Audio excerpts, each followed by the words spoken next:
Stop running away from the hard conversations at work.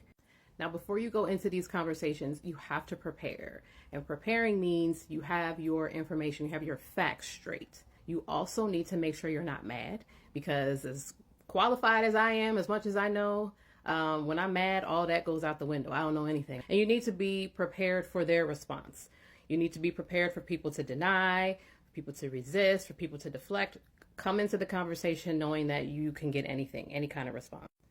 Let's say you're working on a project with Sheila. Like, Sheila maybe has something to say every time you say something, and you're starting to get tired of it. Meet with Sheila. And I like to say something positive about the person. I'm not gonna lie, but something that I can point out. I like how you go hard in your role. You have a really high standard for yourself and for other people around you, and I respect that. I want to work well with you. I want us to do great things together, and I want this project to be a success. You want the person to be open to the conversation. People like hearing something positive about themselves. Just say like one thing and keep it moving, because now I want you to get to the point of the conversation, and it's important here that you're very direct. I've noticed that in the last couple of meetings, when I've brought up something, you've had a response. You said, and then repeat what it is that they said. Don't say you're always cutting me off. You're always cutting people off. Give the dates. On December 1st in our meeting, you said this. On December 3rd, you said this again.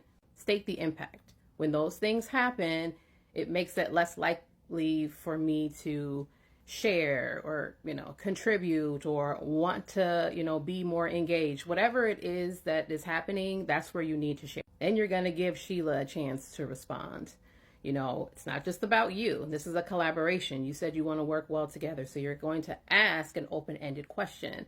You're going to say, what's your experience been? How do you see this? How do you see things? In a perfect world, they would acknowledge it and say, I'm sorry I did that. I had no idea it was having that kind of effect. I was just playing, I'm not going to do that anymore, whatever, right? That would be nice. Reiterate the goal. Like, what can we do moving forward? Get a plan going. And if you notice that they're now acknowledging you or saying positive things about you or not doing it anymore, great. You can follow up and acknowledge that change. They also might deny it. They might dismiss it. It's not a big deal. They might deflect and say, oh, but you're the one who did X, Y, and Z, right? You stay calm. This is where conversations go left. You stick with the script. I know this is hard. I know it's not easy to talk about this kind of stuff, especially at work. But like I said, I really want to work well with you. And you can reiterate what you said previously. Give your specific examples with those specific dates and let them know what the impact was of their words or their action. You can ask them like, okay, tell me more about like how you're seeing this or what you recall happening. Give them that space, but you're not going to keep going back and forth. In the end, you just need to set the boundary and the expectation moving forward, regardless of whether they agree with you or not. I hear that this isn't an issue for you or isn't important for you, or you don't recall what happened, whatever it is that you want to say, but it's an issue for me. And I do recall these instances. So how can we move forward from here? You may need to agree to just let it go, leave it there. If you need to escalate, you escalate.